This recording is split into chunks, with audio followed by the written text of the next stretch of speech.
Assalamualaikum warahmatullahi wabarakatuh. Saya Yudi Pramuko, tukang donat dari Parung YouTuber, tertua di semesta. Semoga Allah menganugerahkan kesehatan ya, yang mahal nilainya. Kalau kita sakit tidak bisa berbuat apa-apa kecuali kita mengharapkan perhatian dari orang lain, dan kita hanya bisa melakukan rintihan doa-doa yang kita panjatkan kepada Allah ya, dalam penyesalan dan dalam harapan, dan sambil berbaring di tempat tidur. Dan moga-moga Allah juga menganugerahkan keimanan sebagai bekal mengarungi kehidupan di alam modern ini. Kalau keimanan Allah cabut, maka orang yang sehat, orang muslim yang sehat itu tidak bisa sujud ya. Keluar masuk gym olahraga tapi dia tidak bisa ruku, meskipun sehat, dicabut oleh Allah keimanannya itu ya. Dan moga-moga Allah menganugerahkan rasa cinta di relung-relung hati kita, sehingga dengan rasa cinta itu, dengan keimanan yang tak ternilai harganya itu, dan juga dengan kesehatan yang sangat mahal, kita mengarungi ya kehidupan modern yang fana ini, dalam kehidupan dunia al-hayatul faniyah. Semoga kita hidup dalam alam yang fana ini di Indonesia kita yang kita cintai, selamat menuju dan menyeberang alam akhirat yang kekal selama-lamanya, yang tidak pernah mati lagi. Kita hidup selama-lamanya dalam alam yang kekal, al-hayatul baqiyah. Semoga kita semua masuk surganya Allah Subhanahu wa ta'ala. Kali ini saya ingin ngomong panjang ya, setelah kemarin menyaksikan sambutan pelepasan yang bukan sambutan ya, pelepasan yang mengharu biru terhadap Anies Baswedan yang baru saja menunaikan amanahnya selama 5 tahun menjadi gubernur DKI, dan dia menyelesaikannya 5 tahun ya, sebagaimana janjinya. Dia tidak mengikuti ajakan Prabowo menjadi calon wakil presiden Prabowo saat itu, tapi dia ingin menuntaskan janjinya 5 tahun. Dan alhamdulillah dia tidak tergoda oleh tipuan dunia, tipuan kekuasaan yang bisa meruntuhkan kredibilitas dia sebagai seorang muslim dan seorang pemimpin bangsa di masa depan. Anies Baswedan. Mungkin saya mau bicara tidak sistematis ya, dan ini juga peralatannya sederhana. Ini pakai boya, kita tempelin di ujung batang pisang supaya dekat dengan ini. Nanti enggak saya edit, langsung kita muat ya. Dan pencahayaannya ciptaan Allah, yaitu matahari pagi jam 7:04 waktu Indonesia, Parung ya, Bogor, Indonesia, Jawa Barat. Saya mau mulai dari mana ya? Saya mungkin akan bicara ngomong 1 jam mungkin ya, 1 jam dan tidak sistematis. Atau saya mau bicara dulu, saya akan membahas Anies Baswedan di mata seorang pedagang. Saya kan tukang donat. Singkat cerita, 3 April hari Rabu, bukan 3 April, 7 April hari Rabu 2016 ya, kita mulai ya. Sebelum 2017 Anies dipilih jadi presiden. Pikiran saya itu Anies itu udah presiden aja. Sebelum dia dipilih jadi menang sebagai gubernur 2016 tanggal 7 April. Pertama kalinya dalam hidup saya mendorong gerobak ya. Mendorong dalam pengertian sebenarnya dagang. Waktu usia saya 55 tahun ya, 2016. Karena saya lahir 29 Agustus 1961. Yang saya jual waktu itu, ini saya kaitkan dengan Anies nanti ya. Yang saya jual pertama kali adalah bubur kacang hijau, yang saya belajar dari tukang bubur kacang hijau, dan sekaligus saya jualan cilok di gerobak yang sama, menjual 2 produk, kacang hijau dan cilok. Cilok saya belajar sama tukang cilok. Jadi bikinan saya dua-duanya, cilok sama bubur kacang hijau. Dan singkat cerita 4.11 dagangan itu saya tinggalkan dan saya pergi ke Monas. Ya. Pergi ke Monas ya masih dalam tahun yang sama. Tetapi waktu itu saya sudah jualan donat ya, sudah berganti donat. Dan kemudian sampailah saya 4 November tahun 2016 ya, berkumpul bersama umat Islam yang lain di Monas ya. Dan yang lebih spektakuler tentu adalah 22 Desember 2016 ya. Masih usia saya 55 tahun. Saya tidak dagang donat, saya tidak dagang kacang hijau, saya tidak dagang cilok. Tapi waktu itu saya dagang bubur ayam. Jadi pagi-pagi hari Jumat saya tidak jualan bubur ayam. Sudah saya rencanakan hari Kamis sebelumnya. Dan saya tidak jualan, saya naik kereta. Turun bukan di Istiqlal, tapi saya turun di Gondang Dia dan kemudian jalan melalui Masjid Jud Mutia, terus ke Menteng Raya. Sudah banyak masa di situ. Terus lihat patung Pak Tani. Sudah mulai padat jamaah datang. Yang kemudian kata Google hitungannya itu 7,5 juta orang hadir pada hari Jumat itu, Jumat pagi. Dan saya terhenti di depan kedutaan besar Amerika di Medan Merdeka Selatan. Tidak lama dari waktu itu sedang dibangun 8 lantai kedutaan besar Amerika, dan setelah kedutaan besar Amerika itu kelihatan di sana balai kota ya, bukan kantor Anies Baswedan karena dia belum jadi gubernur saat 212. Dan yang menggetarkan tentu adalah sholat Jumat ya. Sholat Jumat hari itu hujan deras, hujan kasih sayang sangat deras sehingga luar dalam jamaah itu basah oleh air. Dan tentu saja ya, pemandangannya yang paling penting adalah setelah hujan itu orang memeras sejadah masing-masing. Tapi yang kita dahsyat yang saya ingat adalah khutbah ya dari Habib Rizik Syihab yang begitu lantang, begitu mantap, begitu tegas, begitu berani ya. Hampir sejam kalau tidak salah ya. Tapi wajahnya tidak ada, tapi suaranya sangat jelas. Itulah peristiwa yang kemudian disebut orang sebagai 212. Saya masih jualan bubur ayam dan Anies belum jadi gubernur, tapi kemudian jasa dorongan atau kemudian pidato-pidato, ceramah-ceramah Habib Rizik itu diarahkan untuk mendukung Anies Baswedan melawan Ahok kalau tidak salah ya, Ahok dan Jarot ya. Dan seluruh survei menyingkirkan Anies dari survei dan tidak masuk hitungan. Anies pasti kalah menurut survei, tetapi takdir Allah berlaku ya. Kita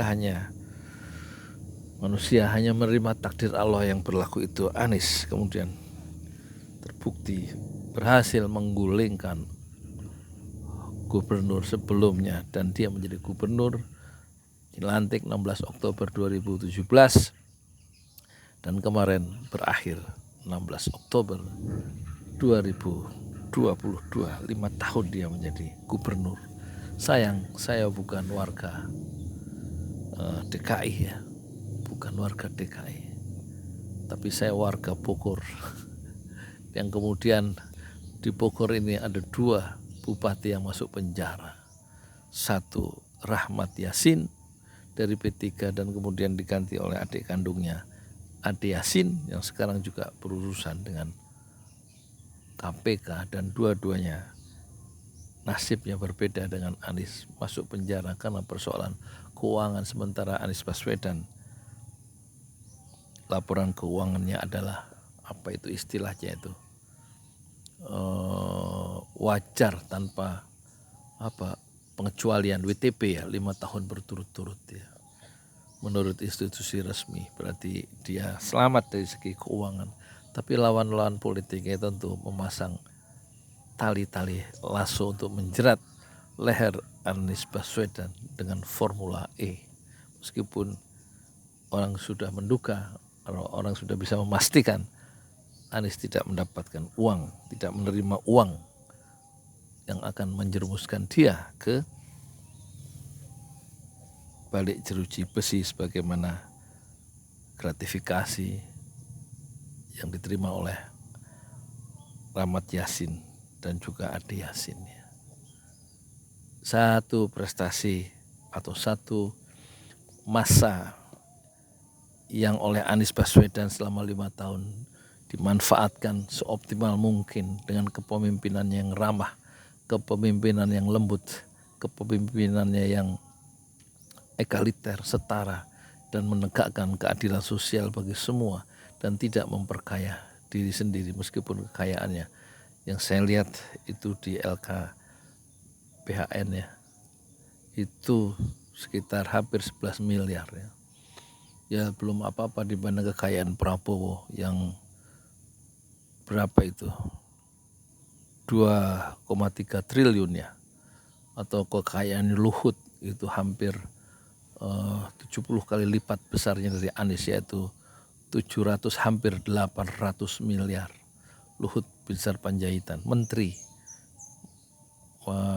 manifest di era pemerintahan Jokowi yang hidup sejaman dengan Anies, dan juga Prabowo Menteri Pertahanan, kekayaannya sampai segitu banyak yang hidup sejaman dengan Anies Baswedan, dan juga Mahfud kekayaannya itu sampai 26 miliar.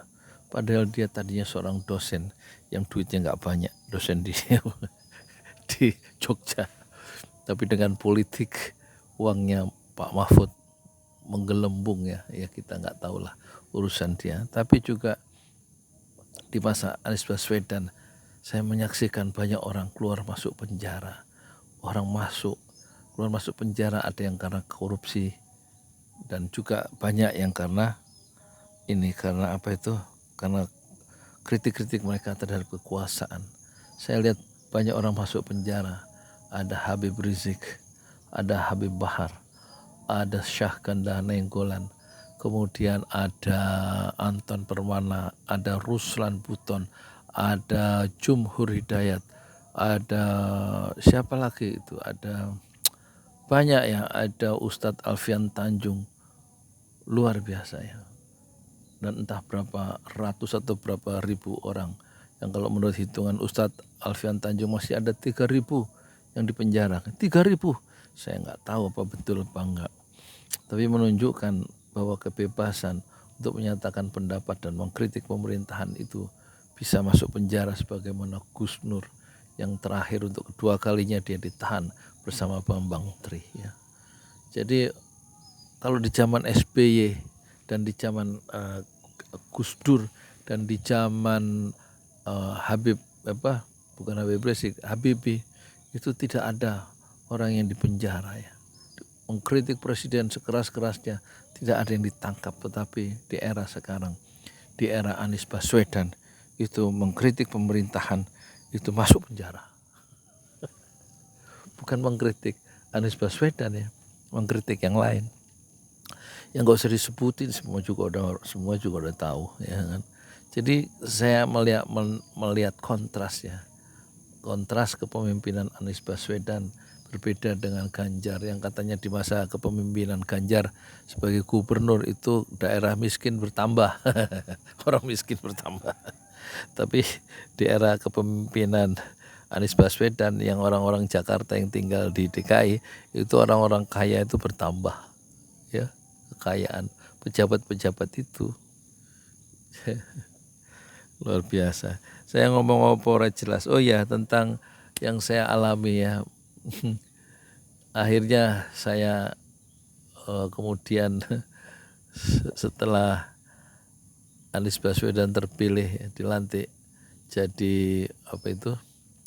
Jadi gubernur DKI. Saya masuk DKI. Belajar bahasa Arab di DKI di Bambu Apus ya. Di Bambu Apus di awal-awal kepemimpinan Anies Baswedan tahun 2017 saya belajar bahasa Arab di Ma'had Utsman bin Affan di Bambu Apus dekat Palem Kartika itu ya.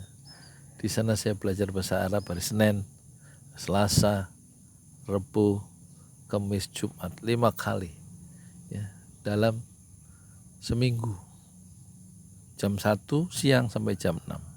Sabtu, Minggu libur, dan Sabtu, Minggu itu saya khusus jualan donat kentang. Bikinan saya sendiri, keliling sampai dari Bambu Apus tempat kontrakan saya sampai ke kadang-kadang sampai ke Lubang Buaya. Keliling melewati Hanura, melewati gedung Hanura, melewati rumahnya Tri Sutrisno, melewati rumah jenderal-jenderal itu di Palem Kartika itu. Jadi kalau Sabtu Minggu saya jualan donat dan ini jualan donat kentang awalnya, mendorong gerobak, berjalan kaki dari jam 7 nanti pulang jam 5 atau jam 4 sore setiap Sabtu dan setiap hari Minggu saat kuliah bahasa Arab itu tidak libur ya. Dan tentu Anies Baswedan tidak tahu ya. Saya beroperasi, saya belajar dan saya berdagang di wilayah DKI Jakarta, di Jakarta Timur ya. Dan ketika saya ngurus OKOC untuk mendapatkan gerobak yang lebih bagus, katanya ada program di kelurahan OKOC untuk pedagang ada gerobak baru. Ketika mau saya urus tidak bisa. Kenapa? Karena saya bukan orang DKI, KTP saya adalah Bogor.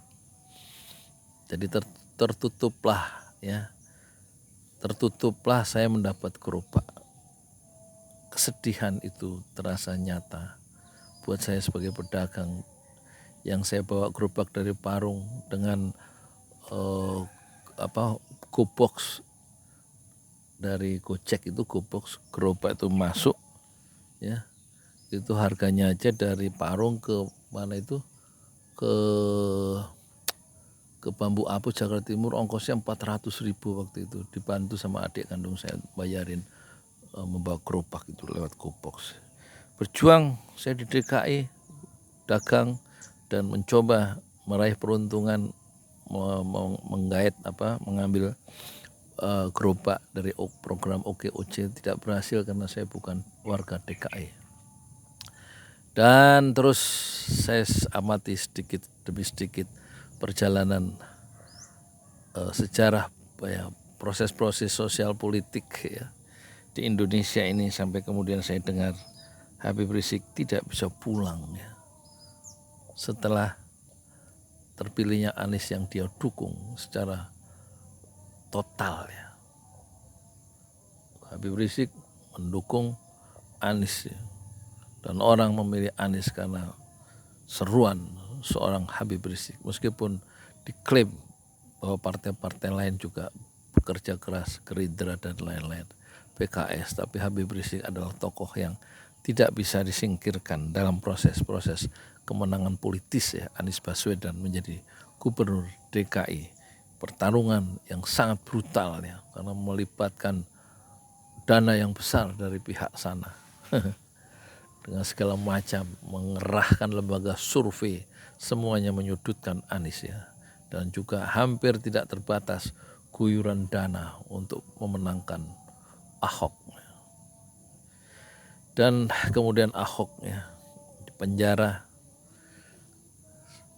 langit berubah cuacanya, angin berhembus ke masa depan, dan laut selalu bergelombang. Anies kemudian berjuang sebagai gubernur DKI Jakarta yang kemarin alhamdulillah dia sudah selesaikan selama 5 tahun.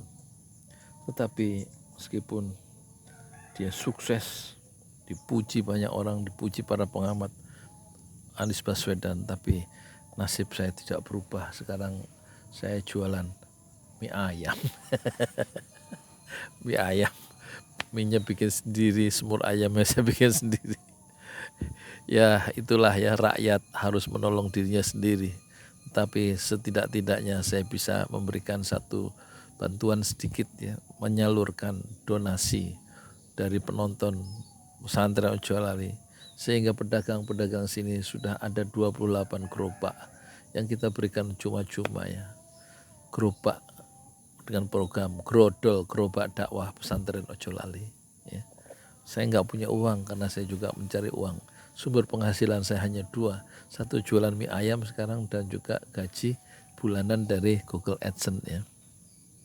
Alhamdulillah bulan ini, bulan apa nih, Oktober itu tanggal 23 gajian, nanti gajian saya lumayan 6 juta ya. Dulu zaman Prabowo oh iya, waktu Anies masih gubernur, saya nggak lama saya cuti dari mata kuliah bahasa Arab, harusnya satu setengah tahun lagi, tapi karena keuangan sangat susah bertahan sambil belajar sambil jualan dan tidak ada yang ngirimin uang, Anies Baswedan juga nggak ngirimin uang. Aja saya terpaksa cuti dulu ya. Baru baru level persiapan, bukan mustawa awal terus mustawa tsani awal, sama sebelumnya persiapan ya, dengan nilainya 2 semester tuh mumtaz ya, alhamdulillah. Tapi karena kesulitan ekonomi membuat saya harus pulang ya, untuk menghidupkan majelis yang saya tinggalkan untuk sholat jamaah. 28 Oktober 2018 saya tiba kembali di Parung ya, dengan perasaan semacam hampir menyerah menghadapi kehidupan yang keras dan sulit ya. Ilmu tidak tuntas bahasa Arab ya, uang juga tidak ada. Tapi Allah selalu memberikan yang terbaik untuk hambanya ya. Kemudian video saya pertama viral dan mengubah segalanya. 24 Desember 2018 video saya viral. Saya kasih judul waktu itu mengharukan, Rocky Gerung melawan pengkhianatan intelektual. Saya upload 24 Desember 2018 saat saya masih jualan donat, tapi jualan donatnya sekarang pindah dari Bambu Apus dari Jawa Timur ke komplek di sini, di perapatan di situ, perapatan dekat pos jaga di komplek Griau Branwir. Jam 6 sampai jam 9 itu saya jual donat bikinan saya sendiri 2 kilo, 2 kali 160 jadi 120 donat kentang saya bikin sendiri setiap hari, tidak ada liburnya kecuali Jumat libur. Dan kemudian video pertama itu viral ya, dengan izin Allah selama 7 hari. Jadi 31 Desember anak saya bilang, tiga-tiganya ribut milenial, Pak video Bapak viral. Mereka ribut ya. Saya tanya, apaan viral itu? Itu loh Pak, video Bapak yang Rocky Gerung tuh viral, diomongin di Twitter dan di IG, dikomentari Pak. Oh ya, Twitter saya tahu, terus saya nanya, IG apaan IG? Kata anak saya, IG itu Instagram Pak. Instagram. Ya dunia saya adalah bukan dunia YouTube, dunia donat ya, maklum. Terus itu saya sudah punya channel YouTube sejak 2012 untuk mendokumentasikan anak-anak setoran ngaji Fatihah, Al-Ikhlas, anak-anak umur 10, anak-anak SD. Dan saya membangun pesantren Ojo Lali di rumah. Namanya pesantren Ojo Lali, tapi ngajinya di teras rumah di bawah ya. Terus kita rekam, dan channel YouTube itu dibuatkan oleh anak saya. Itu sudah sejak 2012 2012 dan sampai 2018 sebelum viral itu subscribernya nggak sampai 40 selama 6 tahun. 2013, 14, 15, 16, 17, 18, 6 tahun subscribernya 38 subscriber. Kemudian karena viral subscriber dalam 7 hari itu naik langsung menjadi 2.000 subscriber. Dan ternyata diurus bisa dimonetisasi ya. Ada uangnya Pak katanya. Oh ya. Tapi saya kemudian bikin video yang kedua. Saya ajak Rocky Gerung masuk Islam ya. Ini di zaman Anies Baswedan baru mulai jadi gubernur kan. Baru setahun dia jadi gubernur dan belum saya perhatikan soal Anies. Yang saya perhatikan adalah kalau nggak salah Prabowo ya sama Rocky Gerung ya. Terus saya bikin Rocky Gerung baru naik daun setelah masuk pertama kali di ILC Indonesian Liars Club ya. Terus saya bikin lagi tanggal 31 Desember 2018 itu. Judulnya Rocky Gerung masuk Islam. Semesta berguncang. Tukang donat bikin video ngajak orang masuk Islam. Nggak jelas karena juga saya nggak tahu mau ngomong apa. Ya kan?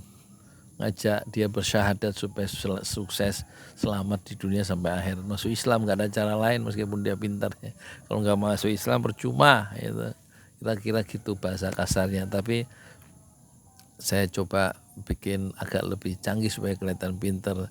Kita pakai referensi pemikir-pemikir Islam dari Andalusia, Spanyol, Ibnu Rushd, dan pemikir dari Persia ya kan, atau pakai ya begitulah, pakai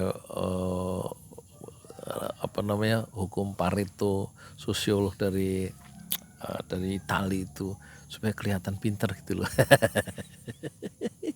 Dikasih gambar-gambar Pareto, Alfredo Pareto itu terus gambar Ibnu Rushd, gambar yang lain. Orang gak ada kerjaan, jualan donat jam 9 udah saya tarik kan. Nah, jadi habis narik gerobak ke rumah jam 9 pagi terus saya jalan ke danau biasanya 10 menit di danau yang sekarang namanya Danau Wisata Pamekarsari itu. Bikin vlog di sana sambil ini. Gak jelas. Terus akhirnya video yang kedua itu yang saya kasih judul saya kasih judul Rocky Gerung masuk Islam semesta berguncang. 4 hari kemudian tanggal 1, 2, 3, 4 Januari 2019 sudah ganti tahun nih. Anak saya heboh lagi, Pak video Bapak viral lagi.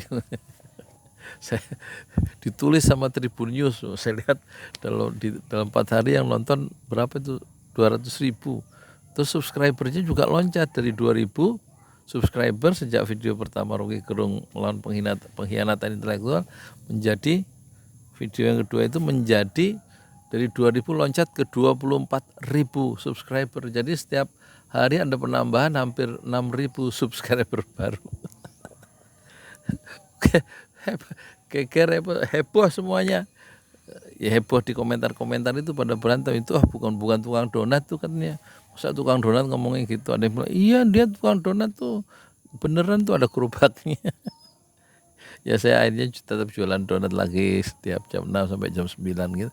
Terus setelah gerobak donat ditarik ke rumah, saya jalan lagi ke danau 7 hektar yang saya aku sebagai kantor saya yang terluas di semesta itu. Ya singkat cerita akhirnya diurus Google AdSense-nya. Ya, singkat cerita Pak, ini kata anak saya nggak bisa masuk uangnya. Kenapa? Kurang dari $100 katanya. Ya kurang dari $100. Oh ya, itu dirapel besoknya itu bulan berikutnya saya lihat di rekening BCA kan bukannya pakai BCA waktu itu. 2,6 juta rupiah gaji pertama yang bisa ditransfer masuk ke rekening pribadi. Tentu aja saya alhamdulillah bersyukur ya. Karena kalau jual donat itu kan donatnya harga 1.000. Kalau sampai mencapai 2.600.000 saya harus menjual donat 2.600 biji. Nah, padahal setiap hari donat saya paling 70 lakunya kan. 70.000 ini dapat duit 2,6 juta, luar biasa. Akhirnya makin rupanya ada hope ya, ada harapan YouTube itu bisa jadi profit center toh, jadi sumber penghasilan toh. Akhirnya bulan kedua karena waktu itu panas tentang ini, Prabowo, kalau tidak salah Prabowo ya sedang bertarung itu dengan Jokowi. Saya membahas tentang Prabowo sampai 80 video ya. Kalau Rocky Gerung tuh saya bahas sampai 50 kalau nggak salah, 50 atau 30 video. Supaya ngomongin orang dua itu aja. Bulan ketiga duit saya dapat 21.500.000. Waduh, enak juga jadi YouTuber. Terus bulan keempat 19,5 juta. Bulan kelima kalau nggak salah dapat 9 juta. Waduh, enak ini. Bisa mengumumkan gagasan-gagasan sederhana hanya lewat ini ya, HP ya. Dan ide-ide tersebar cepat. Ada yang dari Boston, ada yang dari Melbourne, Darwin. Yang lihat itu, yang komentar ada yang dari Afrika tuh, dari kota apa, Senegal apa. Ada yang dari Mekah, Madinah, Korea, yang luar ya. Ada yang dari Perancis, ada dari London. Hebat juga YouTube ya. Tentu dari kota-kota di seluruh Indonesia ada, dari Ciamis, dari Pasuruan, dari mana-mana, Lombok. Wah, dari kota-kota Cimahi, kota-kota kecil. Muara Enim apa Palembang, Masya Allah. Jadi akhirnya sampai sekarang sudah 4 tahun menjadi YouTuber, saya tetap jualan. Jualan mie ayam. Jualan mie ayam dan kemudian alhamdulillah sedang membangun masjid ya. Masjidnya 6 syuhada. 6 syuhada di atas tanah wakaf dari Bapak Haji Parama Arta Bogor, 120 meter sudah saya terima di KUA sebagai nazir dan sudah kita bangun ya. Tinggal ngecor lantai 2. Silakan kalau mau meneruskan ya. Perlu 50 juta untuk ngecor di dak itu, di dak. Lebarnya di atas tuh lantai 2 13 meter kali berapa itu, 7,5 meter ya. Tanahnya memang nggak terlalu lebar ya. Jadi insya Allah itu 2 lantai. Jadi untuk mengecor pertama perlu didak itu setebal, dicor setebal 10 cm, perlu 100 atau 200 besi 13 ulir gitu ya. Sama nanti ada bondeknya dan sekitar 50 juta baru bisa dicor. Dianyam dulu dengan besi-besi itu dan kita harus beli pasir. Oh ya, semennya sudah punya ya. Sisa 100 sak dari Pak Ihsan Tholib ya. Yang dengan timnya itu membangun rumah sakit Indonesia di Gaza. Itu kawan baik saya dari Radio Silaturahim mengirimkan 200 sak satu truk itu dan sudah kita pakai separuhnya untuk ngecor tahap pertama ya dan melester. Silakan kalau yang mau infak untuk membangun masjid 6 syuhada, nomor rekeningnya BSI ya, 1012 656781. Saya ulangi ya, Bank Syariah Indonesia 1012 656781.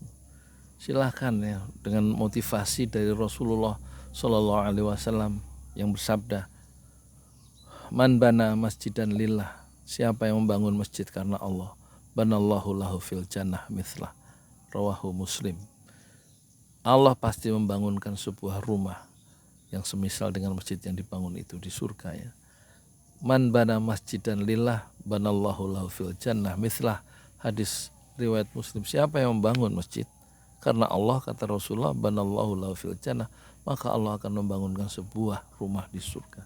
Silahkan ya berlomba-lomba ditransfer ke BSI 1012656781 untuk membangun masjid 6 syuhada. Satu nama yang saya ambil dari terbunuhnya 6 pemuda pengawal Habib Rizik Syihab di kilometer 50 dan mereka menjadi syahid, dibunuh oleh oknum polisi yang jahat dari kepolisian Republik Indonesia, Polda Metro Jaya. yang saat itu Kapoldanya sampai sekarang adalah Fadil Imran, dan mungkin mereka dikejar dalam perjalanan menuju dakwah itu, menuju Kerawang itu, rombongan Habib Rizik. Mungkin yang sasaran pembunuhan mungkin adalah Habib Rizik, tapi berhasil dihalang-halangi oleh anak-anak muda di bawah 30 tahun pengawal Habib Rizik yang gagah berani, tapi akhirnya mereka dibunuh, dibagi, dikirimkan 19 peluru untuk 6 mayat syuhada itu. Ya, kita doakan mereka menjadi penduduk surga bighairi hisab, tanpa hisab. Amin amin ya rabbal alamin. Dan 6 syuhada itu saya jadikan masjid, nama masjid yang dimulai dibangun pada tanggal 2 Agustus 2021. Tidak ada kaitannya dengan kepemimpinan Anies Baswedan sebenarnya, ya kan? Tapi itulah ya satu usaha untuk membangun masjid, mengabadikan tonggak perjuangan dakwah yang besar ya. 6 syuhada itu tidak lama setelah Habib Rizik itu tidak boleh pulang, diisolasi secara politik ya di Mekah selama 3 tahun 7 bulan. Dengan usahanya sendiri, Habib Rizik dan rombongan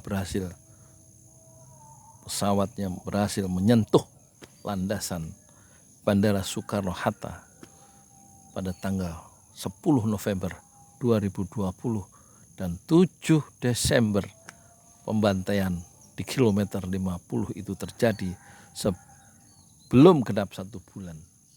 Luar biasa. Siapa yang bertanggung jawab terhadap pembunuhan terhadap 6 anak muda itu? Mereka bukan koruptor, bukan bandar narkoba, tapi mereka adalah pengawal terbaik Habib Rizik Syihab dalam perjalanan yang legal, perjalanan dakwah menuju satu titik pengajian di rumah salah satu keluarga Habib Rizik di Karawang. Siapa yang bertanggung jawab itu? Pembunuhan itu. Kedatangan Habib Rizik Syihab secara mengejutkan di hari pertama Anies Baswedan tiba di Petamburan sebagai pejabat publik. Tak satu pun pejabat publik dari pemerintah yang berani dan mau menemui Habib Rizik kecuali Anies Baswedan.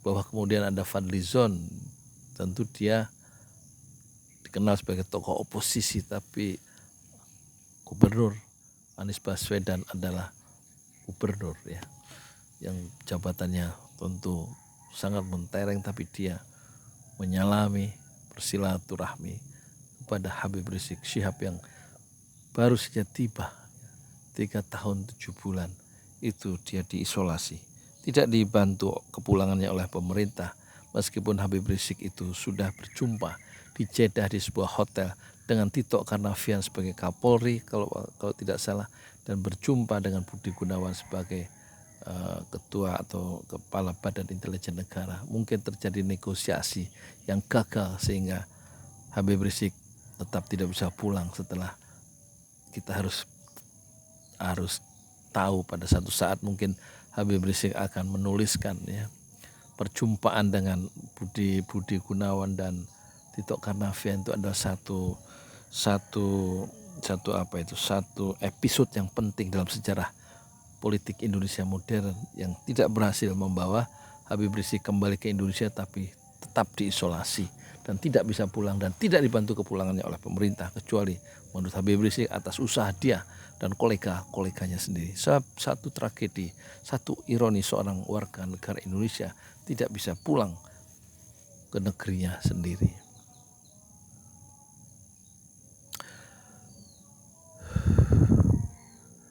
Dan kekurangan harta itu tidak mengurangi proses-proses kreatif membuka peluang-peluang baru. Kemudian dengan YouTube itu ya, saya tidak satu pun membahas tentang Anies Baswedan ya, kecuali Rocky Gerung dan Prabowo. Anies Baswedan biasa saja, tidak menarik perhatian saya di awal-awal saya menjadi YouTuber tahun 2019 dan 2020. tak satu pun video tentang Anies Baswedan kecuali kemarin ya. Itu video tentang Anies Baswedan sudah saya buat sekitar 150 video ya, selama 2020 ini ya. Tapi tampaknya akan semakin menarik perjalanan kita karena orang sudah membayangkan, mengimajinasikan 2 tahun dari sekarang Anies Baswedan akan menjadi presiden dan pemimpin bangsa Indonesia sebagai RI 1. Insya Allah kita doakan ya. Tapi tentu musuh-musuh politik Anies Baswedan juga tidak tidur. Dia akan menjerat terutama dengan Formula E dan istilah-istilah yang juga tidak kita bisa sebutkan di sini ya. Jadi nanti kita bayangkan polarisasi itu akan hilang ketika Anies Baswedan yang menjadi pemimpin. Insya Allah tidak ada lagi kita bayangkan orang yang merasa paling NKRI, paling Pancasila, dan tidak lagi ada istilah-istilah intoleran, khilafah, radikal. Satu proyek yang besar ya untuk mengawetkan kekuasaan dan menekan yang lain, dan pesanan dari oligarki itu adalah satu istilah-istilah, satu narasi-narasi dengan tim basernya yang dibayar itu. Nanti insya Allah relawan-relawan Anies juga tidak akan berubah, tidak akan melakukan transformasi menjadi buzzer-buzzer dari Anies. Saya yakin Anies akan menghilangkan buzzer-buzzer itu di sekelilingnya, dan dia tidak akan pernah membayar buzzer-buzzer itu untuk mengukuhkan kekuasaannya sebagai presiden tahun 2024. Jadi politik identitas itu akan hilang ya. Istilah-istilah yang diciptakan oleh orang-orang yang jahat itu akan hilang dan dikukuhkan oleh para surveyor bayaran ya, lembaga-lembaga survei yang kehilangan perspektif itu. Insya Allah nanti akan hilang dan kita akan semacam menjadikan Anies macam istilah kerennya itu sebagai anti tesa dari Jokowi. Ya tentu saja ya, pergaulan di fora internasional itu akan lebih berwibawa. Tentu dia akan menghadiri sidang-sidang umum PBB secara rutin. Tentu Anies Baswedan kita bayangkan bisa melakukan satu duel ya untuk kepentingan bangsa saat menghadapi kepala negara atau kepentingan politik. Dia akan selalu berpihak kepada rakyat sebagaimana dia tunjukkan selama dia 5 tahun jadi gubernur. Dia tidak pernah mengirimkan pernyataan, tapi dia mengirimkan kenyataan. Rumah dengan skema 0%, dan ini rumah akuarium Kampung Gembrong. Betul-betul rumah itu satu basic need yang itu tampaknya kita pesan moga-moga dia akan memperhatikan program perumahan secara nasional, bagaimana skema pembayarannya itu DP-nya 0 rupiah. Mungkin itu betul-betul akan membantu rakyat Indonesia yang tidak punya rumah, sebagaimana perhitungan ahli statistik Natalius Pigai mengatakan sarjana di Indonesia umur 23 tahun, dia pasti tidak punya rumah. Dan ini tampaknya harus diselesaikan oleh Anies. Tampak kaum milenial yang hampir 56% itu usia produktif, kira-kira umur 15 sampai 40. Itu betul-betul punya rumah di usia muda. Dan mereka memiliki pekerjaan, lapangan pekerjaan akan terbuka. Bukan untuk orang asing. Mungkin slogan-slogan membuka lapangan pekerjaan itu tidak terjadi, tapi Anies langsung mengirimkan kenyataan mudahnya mendapatkan pekerjaan di masa kepemimpinannya selama 10 tahun ke depan. Dan setelah kepemimpinan dia sebagai presiden RI, mungkin dengan izin Allah dia menjadi sekjen PBB. Kualifikasi untuk sekjen PBB tentu dia akan akan masuk dalam kualifikasi itu setelah dia menatahkan track record jejak-jejak prestasinya di tingkat gubernur DKI yang masyarakatnya sangat plural itu dengan kepentingan yang sangat tajam berbeda-beda, dan kemudian menatahkan rekam jejaknya pada level Indonesia yang lebih luas yang mencangkup 273 juta orang dengan komposisi 0 atau 15 umur 15 sampai 64 tahun usia produktif itu ada sekitar 191 juta orang. Jadi bonus demografi itu sangat besar, dan itulah memerlukan rumah dan juga memerlukan lapangan pekerjaan. Sementara kesehatan mungkin sudah diselesaikan ya, bukan oleh Pak Jokowi tapi oleh SBY di akhir kekuasaannya. Dia menandatangani 2 warisan penting, yaitu Undang-Undang Desa, setiap desa mendapatkan 1 sampai 1,5 miliar setahun, dan Undang-Undang BPJS sehingga orang bisa mudah ya, orang yang nggak punya uang bisa mudah masuk rumah sakit ya, dengan sistem BPJS. Sementara warisan peninggalan Pak Jokowi yang harus dirubah adalah Undang-Undang Omnibus Law. Kemarin saya mendapatkan keluhan dari pimpinan proyek Masjid 6 Syuhada Pak Sunarto, gara-gara undang Omnibus Law kalau saya pensiun itu turun drastis jumlahnya. Kata dia, hitungannya sudah beda katanya sejak undang-undang diterapkan. Pokoknya dia bilang, wah dia mengeluh ya dengan undang-undang Omnibus Law katanya.